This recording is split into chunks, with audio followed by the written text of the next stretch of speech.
الحمد لله رب العالمين والصلاة والسلام على أشرف المرسلين وعلى آله وصحبه أجمعين وبعد ጀምረነው ከነበረው የኢብራሂም እና ቤተሰቦቹ ታሪክ የቀሩንን በዛሬው ዕለት የተወሰኑትን ለማቅረብ እንሞክራለን። ባለፈው ፕሮግራማችን ኢብራሂምና ቤተሰቦቹ በዳዕዋው ላይ ያደረጉትን ትግል የከፈሉትን መስዋዕትነት ለማየት ሞክረናል። ኢብራሂም ከልጆቹ ጋር ኢብራሂም ከሉጥ አለይሂ ሰላም ጋር ያደረገውን የከፈለውን መስዋዕትነት አይተናል። አሁንም ከዛ ቤተሰብ አልወጣንምና ኢብራሂም ከኢራቅ ጀምሮ ያደረገው ትግል፣ ፈለስጢን ያደረገው የዳዕዋ ትግል፣ እንዲሁም ደግሞ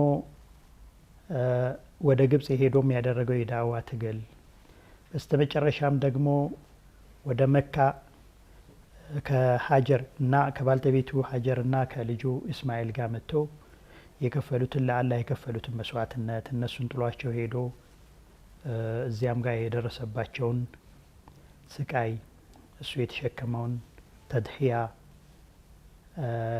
ከዛም በኋላ ደግሞ በሌላኛው ጊዜ ልጁ ባደገበትና ለጉርምስና በደረሰበት ጊዜ አላሁ ስብሓንሁ ወተዓላ ልጅህን ረድ ብሎ የሞከረውን ሙከራ ፈተና እንዴት አድርጎ እንዳለፈና አላሁ ስብሓንሁ ወተዓላ በዚያም የሰጠውን ቦታ ለማየት ሞክረናል። ኢብራሂም ከመካ ተመልሶ ዳዕዋውን ብዙ ቦታ ነውና እየሄደ የሚያደርገው። ፈለስጢን ከባልተቤቱ ከሳራ ጋር ሆኖ እያለ 3 መላኢካዎችን አላሁ ስብሓንሁ ወተዓላ ላካቸው ወደ ኢብራሂም። ከማ የቁሉ ተባረከ ወተዓላ ፊ ሙሕከሚ ተንዚሊህ ወለቀድ ጃአት ሩሱሉና ኢብራሂመ ቢልቡሽራ ቃሉ ሰላመን ቃለ ሰላም ፈማ ለቢሰ አን ጃአ ቢዕጅሊን ሐኒዝ ፈለማ ረአ አይዲየሁም ላ ተሲሉ ኢለይህ ነኪረሁም ኢላ አኺር ልአያ። መላኢካዎች 3 መላኢካዎች ዑለማዎች እንደሚሉት ጅብሪል፣ ኢስራፊል እና ሚካኤል ወደ ኢብራሂም መጡ። 2 መልእክት ነበራቸው። እነዛን 2 የአላሁ ስብሓንሁ ወተዓላ ተልእኮ ለማስፈጸም ነው የመጡት። ነገር ግን በሰው ተመስለው ነው ወደ ኢብራሂም የመጡት። ኢብራሂም አያቸው፣ እንግዳ ናቸው፣ ላስተናግዳቸው ይገባል ብሎ ኢብራሂም አለይሂ ሰላም ተሯሯጠ። ባያቸው ጊዜ ያው እንግዳ በዛን ጊዜ የነበረው ወግ ልማዳቸው ሀታ ዲናቸው ለእንግዳ ከፍተኛ ክብር ይሰጥ ነበርና ያለውን ሊያደርግላቸው ወደ ቤተሰቡ ሮጠ ኢብራሂም። ያው እሱም ባገኙት ጊዜ ሰላምን ብለው አሉት። እሱም ሰላም ብሎ መለሰላቸው። ኢብራሂም በፍጥነት ሲያያቸው ሊያውቃቸው አልቻለም። ነገር ግን ያው እንግዳ ናቸው በሚል ወደ ቤተሰቡ በማስገባት ከዚያም እነሱን ካረጋጋቸው በኋላ ወደ ባልተቤቱ ሳራ ወደ ውስጥ ገባና እንግዶች መጥተውብናል ምን አለ ብሎ በሚጠይቅበት ጊዜ ግማሽ ፍየል አለ፣ ግማሽ ፍየል አለ የታረደ አለችው። ኢብራሂም አለይሂ ሰላም ግን ግማሽ ፍየል ለእንግዳ ማቅረብ አነሰውና ጥሩ ወደ ሆነው ጥጃ በመሄድ ማለት ነው እሱን አረደ። ያው ለእንግዳ ክብር ሲል ማለት ነው። ያንን ቶሎ አርዶ ወዲያውኑ በመጥበስ ለእንግዶቹ አቀረበላቸው። ያው እንግዶቹም እስከዚያ ድረስ ሰው መሆናቸውን ነው የሚያውቀውና አቀረበላቸው። ኢብራሂም መብላት ጀመረ፣ ያው እንግዶቹ እንዲበሉ ማለት ነው። ነገር ግን እንግዶቹ የሚበሉ አልነበሩም እና አልበሉም። አሁንም ቀጥ ብሎ ሲያያቸው አይበሉም። ኢብራሂም ፍርሃት ጀመረው። ምን አይነት ሰዎች ናቸው? ምንም ነገር ይዘው አልመጡም። ጭነት የላቸው፣ መጓጓዣም የላቸውም እና የሚበሉትም የላቸውም። ደሃም መሆን አለባቸው። ስለዚህ አሁን አልበላም ማለታቸው ምን ማለታቸው ነው በማለት ትንሽ ፍርሃት ነገር ተሰማው። ፈአውጀሰ ሚንሁም ኺፋ ፈራቸው ማለት ተሸበረ፣ እንዴት አይበሉም በማለት ከዚያም እነሱ ግን ላ ተኻፍ አትፍራን እኛ አሉትና ራሳቸውን ማስተዋወቅ ጀመሩ። ኢና ኡርሲልና ኢላ ቀውሚ ሉጥ እኛ የተላክነው ወደ ሉጥ ህዝቦች ነው የተላክነው። ጉዳያችን የሉጥ ህዝቦች ጋር ነው። አንተ ጋር መምጣታችን ደግሞ አንተ ጋር ደርሰን ወደ ሉጥ እንድንሄድ የተላክነው መልእክት ስላለን ነው አሉት። እና ይህን እየነገሩት እያለ የኢብራሂም ባልተቤት ወደ ውስጥ ገባች፣ ወደ እሳቸው ማለት ነው። እና እሷን ባዩ ጊዜ ሁለተኛውን መልእክት ተናገሩ ማለት ነው። ፈበሸርናሃ ቢኢስሐቅ በኢስሐቅ አበሰሯት፣ መላኢካዎቹ ማለት ነው። አላሁ ስብሓንሁ ወተዓላ በኢስሐቅ አበሰርናት፣ ኢስሐቅን እንደምትወልድ አበሰርናት ይላል አላሁ ስብሓንሁ ወተዓላ። ይህ ለኢብራሂምና ለሳራ ከፍተኛ ደስታ ነበረ፣ ከፍተኛ ብስራት ነበረ።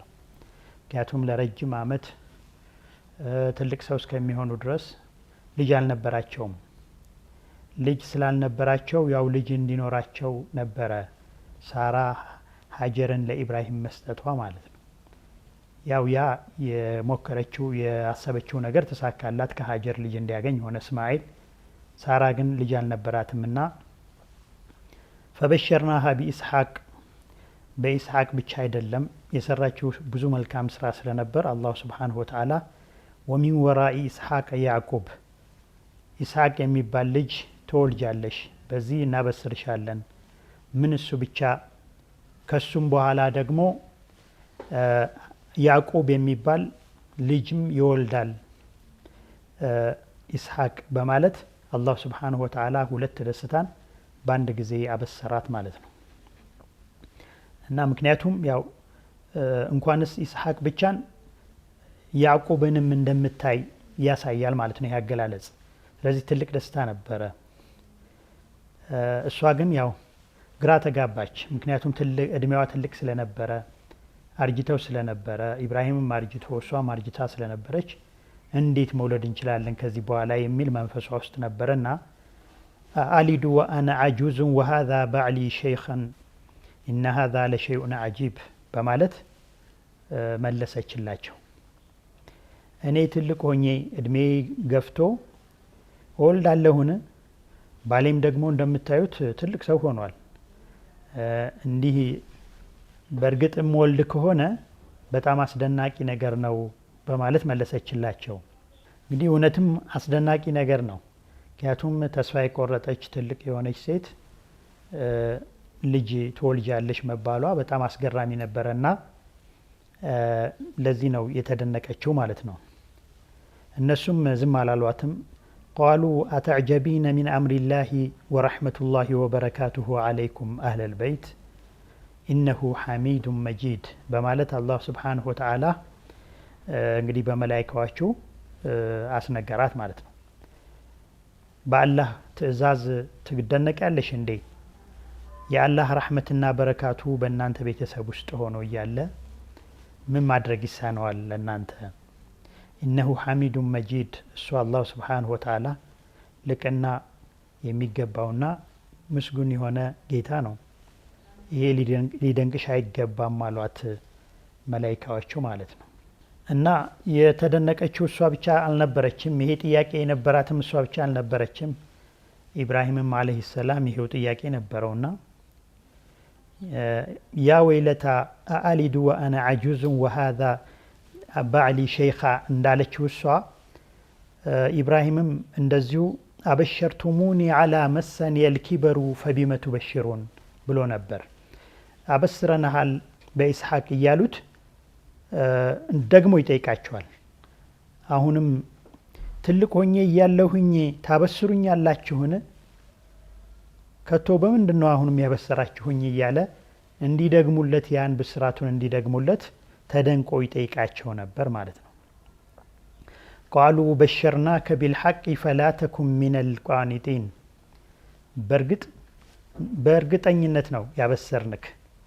እርግጥ ነው ተበስረሃል፣ ፈላ ተኩን ሚነል ቃኒቲን ተስፋ ከቆረጡት ሰዎች አትሆን በማለት መላኢካዎች ብስራቱን ደገሙለት ማለት ነው።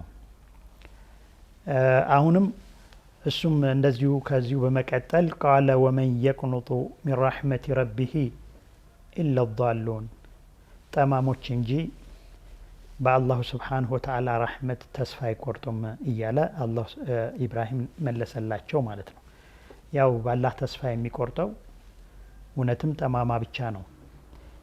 ነቢዩላህ ኢብራሂም አለይሂ ሰላም በአላህ ተስፋ አይቆርጥም። ከዛ በፊትም የነበረው ታሪኩ ይሄንን ነው የሚያሳየውና ነገር ግን ብስራቱ አስደናቂ ስለነበረ እድሜው በጣም ከፍተኛ ስለነበረ ባልተቤቱም ደግሞ እንደዚሁ እድሜዋ ከፍተኛ ስለነበር ረጅም ጊዜ ባለመውለዳቸው የተሰማቸው ስሜት ነው ይሄን ያናገራቸው ማለት ነው። ይሄንን ብስራት ካሰሟቸው በኋላና ከተረጋጉ በኋላ ቆይተው እንግዲህ ያው መላኢካዎች መሆናቸውን እርግጠኛ ሆነ ኢብራሂምም ሳራም። ስለዚህ ይሄንን ከተረጋጉ በኋላ ወደ ሌላው ጥያቄ ገባ። ከኋላ ቅድም ሲገቡ እኛ የተላክነው ወደ ሉጥ ህዝቦች ነው ብለውት ነበርና ሉጥ ደግሞ የሱ የወንድም ልጅ እንዲሁ ደግሞ ነቢይ ወደ ሌላ ቦታ ለዳዕዋ የተላከ ሰው እሱ ሁልጊዜ የሚከታተለው ነበርና እዛም ያጋጠመውን ሁልጊዜ ማዕሉማቶች ወይም ኢንፎርሜሽን ይደርሰው ስለነበረ እንደተቸገረ ያውቃል። ህዝቦቹ ምን አይነት ስራ እንደሚሰሩ ያውቅ ስለነበረ አመጣጣቸው ደግሞ ለመልካም ነገር ማለት በህዝቡ ላይ የሆነ ነገር ለማድረስ ስለገባው ጥያቄ በማንሳት መከራከር ጀመረ ከነሱ ጋር ማለት ነው። እንግዲህ ፈለማ ذهب عن إبراهيم الروع ድንጋጤውን ሄዶለት በተረጋጋ ጊዜ ዩጃዲሉና ፊ ቀውሚ ሉጥ በሉጥ ህዝቦች የተላኩበትን ምክንያት ይከራከራቸው ጀመረ። መላኢካዎችን ምን ልታደርጓቸው ነው? ምን ይዛችሁ ነው? መልእክታችሁ ምንድን ነው? እያለ ይጠይቃቸው ጀመር ማለት ነው። ያ ኢብራሂሙ አዕሪድ አን ሃዛ ኢነሁ ቀድ ጃአ አምሩ ረቢክ በማለት እነሱም መለሱለት። የጌታ ትእዛዝ መጥቷል፣ ከዚህ እኛን ከመከራከር ተቆጠብ፣ ከዚህ ራቅ፣ ይሄ የአላህ ትእዛዝ ነው፣ እኛ የታዘዝነውን ነገር እንፈጽማለን በማለት ከሱ ወደ ሉጥ ህዝቦች ጉዞ ጀመሩ ማለት ነው። እንግዲህ መላኢካዎቹ ከኢብራሂም ዘንድ ወደ ሉጥ 7ቱ መንደሮች ወይም 7ቱ ከተሞች ሄዱ ማለት ነው። ያው ሉጥ አለይሂ ሰላም ከአሁን በፊት እንዳየነው የኢብራሂም የመጀመሪያው አማኝ ነው። ኢብራሂም የመጀመሪያውን ጥሪ ለአባት ለእናቱ ለአባት ሲያቀርብ አባቱ አልቀበልህም ሲለው ለህዝቦቹ ሲያቀርብ ጣዖት አምላኪዎቹም ማስረጃ እያቀረበላቸው አንቀበልህም ሲሉት እንዲሁ ደግሞ ከዋክብት የሚያመልኩትም ማስረጃ አቅርቦላቸው አንቀበልህም ሲሉት የነበረው በጊዜው የነበረው ንጉስ እኔ ጌታ ነኝ ይለው የነበረው መንግስት እሱንም ጥሪ ሲያቀርብለት ማስረጃ ሲያቀርብለት ሲረታውም አልቀበልህም ብለውት ሁሉም አድመው እሳት ላይ ሲወረውሩት ያመነለት የመጀመሪያው ሰው ሉጥ ነበርና ሌላው ከሴት ደግሞ ሳራ ባልተቤቱ ሳራ ነበረች። እንግዲህ አብረው ነው እነዚህ የወጡት ወደ ፈለስጢን ከመጡ በኋላ ሉጥም የራሱን ስራ እንዲሰራ ወደ ሌላ ሀገር ወደ ተላከበት አላህ ወደ ተላከበት ሀገር ኢብራሂምም ደግሞ ዳዋውን በየቦታው እየሰራ ባለበት ሰዓት ሉጥ ወደ ሰዱም ወደምትባልዋ ከተማና ወደ አጎራባቾቿ ባሉት 7 ከተሞች ወደ እነሱ ነበር የተላከው። እነዚህ አካባቢዎች ላይ ጥሪ ያደርግ ነበረ። በእነዚህ አካባቢዎች ጥሪ በሚያደርግበት ጊዜ ብዙ ጥሩም መጥፎም ነገሮች ያጋጥመውታል። ያው ነብይ ነውና ረሱል ነውና እነዛን መጥፎ ነገሮች እንደ መጥፎነታቸው ታግሶ አሳልፏቸዋል። አላህ Subhanahu Wa Ta'ala እዚያ ስላጋጠመው ነገር ሲነግረን በመጀመሪያ እነዚህ ህዝቦች የታወቁበት የራሳቸው የሆነ ስራ አለ፣ ባህሪ አለ። እንግዲህ እነዛን ባህሪያቶች እንዲያስወግዱ ከዛም በፊት ደግሞ በአላህ እንዲያምኑ ነው መልእክተኞች የሚላኩትና ሉጥም ከዚሁ መልእክት ሩቅ አልነበረም። ከዘበት ቀውሙ ሉጥን ልሙርሰሊን ኢዝ ቃለ ለሁም አኹሁም ሉጡን አላ ተተቁን ኢኒ ለኩም ረሱሉን አሚን ፈተቁ ላሃ ወአጢዑን በማለት ሉጥ አለይሂ ሰላም መልእክቱን አቀረበ ለህዝቦቹ ማለት ነው። ያው ሉጥ አብሯቸው ይኖር ስለነበረ የነበራቸውን መልካምና መጥፎ ነገር በደንብ ጠንቅቆ ያውቃል። አብሯቸው ኖሯል። የነሱ ህዝብ የነሱ ቤተሰብ ሆኗል። ምክንያቱም አላሁ ስብሓነሁ ወተዓላ እዚህ ጋር ዓድና ሰሙድ ህዝቦች መልእክተኞቻቸው በተላኩ ጊዜ መልእክተኞቹን አኻሁም እያለ ነው የገለጸልን አላሁ ስብሓነሁ ወተዓላ። ወንድማቸው ሷሊሕ አኻሁም ሷሊሕ አኻሁም ሁድ እያለ ነው የገለጸልን። እውነት ነው እነዚህ ሰዎች የሁድና የሷሊሕ ቤተሰቦች ነበሩ፣ ዘሮቹ ነበሩና በዛ ምክንያት እንዲህ ብሎ ጠራ። የሉጥ ጊዜ ግን እንደዚህ አልነበረም ያለው አላህ። ወደ ህዝቦቹ ላከው ነው ያለን አላህ። ወደ ህዝቦቹ ነው የላከው አብሮ በመኖር ህዝቦቹ ሆኗልና ማለት ነው። ስለዚህ ሉጥ ከሌላ ቦታ የመጣ ስለነበር ከነሱ የተወለደ ስላልነበረ ነው በዚህ አገላለጽ የገለጸው። ግን አብሮ በመኖር የሚገኝ ነው ይሄ ቀውም የሚባለው። የሱ ህዝቦች ወደ ህዝቦቹ ተላከ ብሎ የተገለጸው ልክ በነዛ በሁድና በዓድ ህዝቦች ለነቢዮቻቸው ጋር የነበረው ግንኙነት በዛ መልኩ ባይገለጽም ማለት ነው። እና ሉጥ ምን አላቸው? ያው አብሯቸው ሲኖር ያየው መጥፎ ነገር አለ። በዛ መሰረት ያንን መጥፎ ነገር ለማስወገድ ነውና የተላከው። በመጀመሪያ አላህን እንዲፈሩ ጥሪ ያቀረበላቸው። አላ ተተቁን በማለት አላህን አፈሩምን በማለት ኢኒ ለኩም ረሱሉን አሚን እኔ ታማኝ ሆንኩኝ ከጌታ የተላኩኝ መልእክተኛ ነኝ። ፈተቁላሃ ወአጢዑን አላህን ፍሩት እኔንም ታዘዙኝ እያለ ጥሪ ማቅረብ ጀመረ ማለት ነው። ወሉጦን ኢዝ ቃለ ሊቀውሚሂ አተእቱነ ልፋሒሸተ ወአንቱም ትብሲሩን። እንዲሁ ደግሞ ወደ ሁለተኛው መልእክቱ ሄደ። ዋና የተላከበት መልእክቱ እነሱም በአላህ እንዲያምኑ ከአላህ ክህደት እንዲወጡ የመጀመሪያው መልእክቱ ሲሆን፣ ቀጥሎ ደግሞ ያው የነበሩበትን የባህሪ ችግር ከዛ ከባህሪ ችግር እንዲወጡ ጥሪ ያቀረበላቸው። ወሉጦን ኢዝ ቃለ ሊቀውሚሂ አተእቱነ ልፋሒሸተ ወአንቱም ትብሲሩን ምን አላቸው ለህዝቦቹ? አተእቱነ ልፋሒሸተ ወአንቱም ትብሲሩን እያወቃችሁ እየተረዳችሁ እንዲሁ ደግሞ እስ በራሳችሁ እየተዋወቃችሁ ፊት ለፊት እየተያያችሁ ብልግናን ትፈጽማላችሁ እንዴ በማለት ፈጸማችሁ እንኳን ብሎ በዚህ አገላለጽ አልነበረም የጠራቸው። አደብ ነበረው በጥያቄያዊ መልኩና ያው የነሱን ስራ በማውገዝ በጥያቄያዊ እንትን ነው አቀራረብ ነው የቀረባቸው። አተእቱነ ልፋሒሸተ ወአንቱም ትብሲሩን እያወቃችሁ መጥፎነቱን እያወቃችሁ እንዲሁ ደግሞ እየተያያችሁስ በራሳችሁ ሳትደበቁ እንኳ ብልግናን ትፈጽማላችሁን በማለት እንትን አላቸው ማለት ነው። ኢንካር አደረገ ስራቸውን። ምክንያቱም ፋሒሻ ተብሎ እዚህ የተገለጸው ዝሙትም ፋሒሻ ተብሎ ይገለጻል። ነገር ግን ዝሙት ይሄንኛው ፋሒሻ ተብሎ ሲገለጽ ከዝሙት የበለጠ፣ ምክንያቱም ዝሙት ምናልባት ዝሙት የሰራትን ሴት ሰው ሊያገባ ይችላል። ይሄ ሊጋቡ የማይችሉት ተቃራኒ ጾታን መገናኘት መሆኑን አላሁ ስብሓነሁ ወተዓላ በሌላ የቁርአን አያቶቹ ነግሮናል። አኢነኩም ለተእቱነ ሪጃለ ሸህወተን ሚን ዱኒ ኒሳ በል አንቱም ቀውሙን ተጅሃሉን እናንተ በስህተት ውስጥ ያላችሁ ሰዎች ናችሁ ብሎ አላሁ ስብሓነሁ ወተዓላ በግልጽ ለተእቱነ ሪጃለ ሸህዋ ስሜታችሁን ከወንዶች ጋር በመገናኘት ትፈጽማላችሁን እያለ አሁንም እንደዚሁ ገለጸላቸው ማለት ነው። ሉጥ ማለት ነው።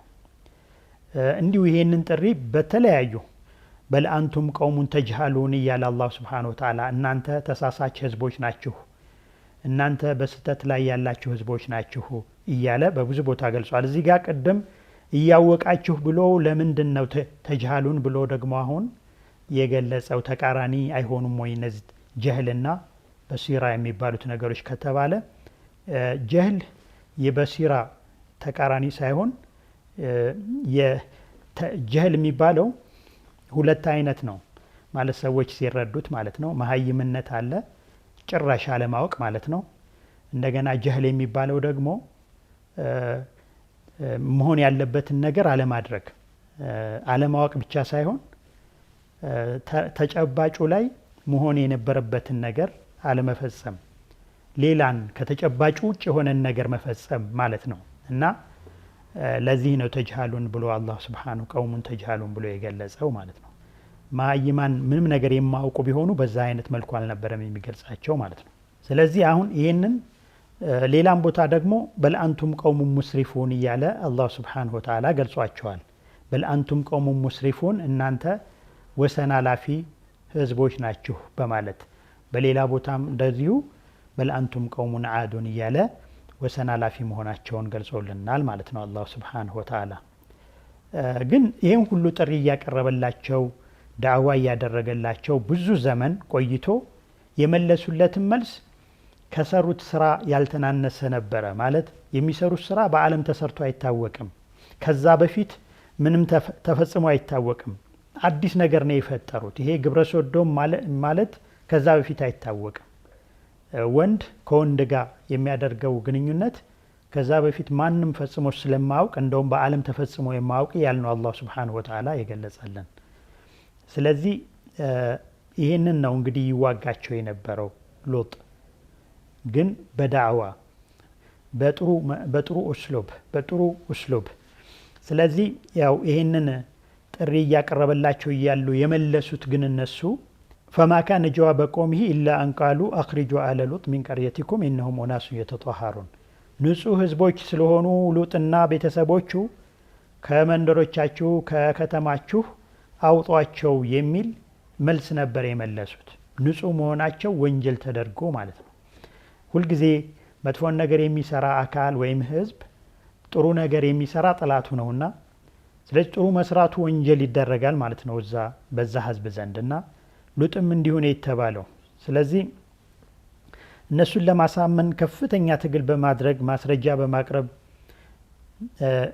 ብዙ ጥረት ቢያደርግም እነሱ የመለሱለት ግን ጥሩ ንጹህ የኛን የምንሰራውን ነገር የማይፈጽም በመሆኑ ከሀገር ይባረር የሚል እንትን ነው አዋጅ ነው የወጣበት ማለት ነው። እኔ ከእናንተ ከምትሰሩት ስራ ጠልቻለሁኝ፣ እናንተ የምትሰሩትን ስራ አልወድም ጠልቻለሁኝ እያለ ከነሱ መራቁም ከነሱ በሚሰሩት ስራ እንዳልወደደላቸውና ተጋሪ አለመሆኑን ብዙ በመግለጽ ገልጾላቸዋል ማለት ነው። እና አላህ ሱብሓነሁ ወተዓላ ህዝቦቹ ብቻ አልነበሩም ይህን መጥፎ ስራ የሚሰሩት፣ ሀታ ከቤተሰብ ውስጥ ይህን መጥፎ ስራ የሚሰሩትን ሰዎች የሚያግዙ የከዱት እንደነበሩ ይገልጽልና አላህ ሱብሓነሁ ወተዓላ። ከዚህም ውስጥ በጣም ቅርብና ያው የቤቱ መሰረት የሆነችው ባልተቤቱም አላህ ሱብሓነሁ ወተዓላ የካዱትን ሰዎች ምሳሌ ሲሰጥ የኑሕንና የሉጥ ሚስቶች ምሳሌ ሰጥቷል። ሷሊህ በሆኑ ሁለት ባሪያዎቻችን ስር ነበሩ፣ ነገር ግን ከዷቸው፣ በእነሱ ላይ ሴራ አሴሩባቸው።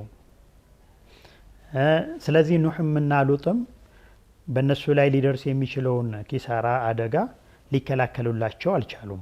ምክንያቱም ኻኢኖች ነበሩና ማለት ነው። ይህም በመፈጸማቸው ወቂለ ድኹለ ናረ መዐ ዳኺሊን እሳት ከሚገቡ ሰዎች ግቡ በማለት አላሁ ሱብሓነሁ ወተዓላ አላቸው ማለት ነው። በመጨረሻ ሀታ ከቤተሰቡ እንኳን እንደዚህ አይነት ኸያና የሚሰራበት ማለት ሚስት ማረፊያ ቤት ማረፊያ ነበረ። ቤት ሲመጣ የሚረጋጉበት ሰው ቤቱ መጥቶ ውጭ የደረሰበትን የሚያርፍበት የሚረጋጋበት አብሽር የሚባልበት ነበር። ግን ሉጥ ግን ሀታ ባልተቤቱ ሳትቀር የሚያሰቃዩት ስቃይ የሚያደርሱበት እንዲሁ ደግሞ ያልተቀበሉት እንደነበረ አላህ ሱብሓነሁ ወተዓላ ይነግረናል። ስለዚህ የሉጥ ስቃይ እጅግ በጣም ከባድ ነበረ እና ይሄ በጥቂት ጊዜ የተሰራ ስራ ሳይሆን በበርካታ ዘመን ዳዕዋ ብዙ አድርጎ የደረሰበት ነው። ከዚያም ህዝቦቹን በቃ አሁንም ዳዕዋ ሲያደርግ ሌላም ጊዜ በሌላ ኡስሉብ ሲሞክር በሌላ ዘዴ እያደረገ ቆይቶ በመጨረሻ ላይ ግን ሉጥ አለይሂ ሰላም ሰውም ነውና ተስፋ ቆረጠ። ማለት ከህዝቦቹ ማለት ነው። ህዝቦቹ እንደማያምኑ እንደውም ሌላ ኪሳራ ሊያደርሱ እንደሚችሉ ሲረዳ ያኔ ተስፋ መቁረጡ ከነሱ ነው ይህን ተስፋ ሊያስቆረጡት ማለት ነው። ኢእቲና ቢዐዛቢላሂ ኢን ኩንተ ሚነ ሳዲቂን፣ እውነተኛ ከሆንክ ይህን የአላህ ቅጣት የምትለውን አምጣ ይድረስብን እስኪ እንየው በማለት ብዙ ጎተጎቱት ማለት ነው። ይህኔ ነው እንግዲህ ሉጥ አለይሂ ሰላም ከህዝቦቹ ተስፋ የቆረጠው ማለት ነው። ያኔ አላህ ህዝቦቹን እንግዲህ እርምጃ ወስዶ ከዚህ ከችግራቸው እንዲገለግለው ወደ አላሁ ሱብሓነሁ ወተዓላ ፊቱን አዞረ። ስለዚህ ቀጣይ የሆነውን በሚቀጥለው ፕሮግራማችን እናቀርባለን። ወሰላሙ አለይኩም ወራህመቱላሂ ወበረካቱሁ።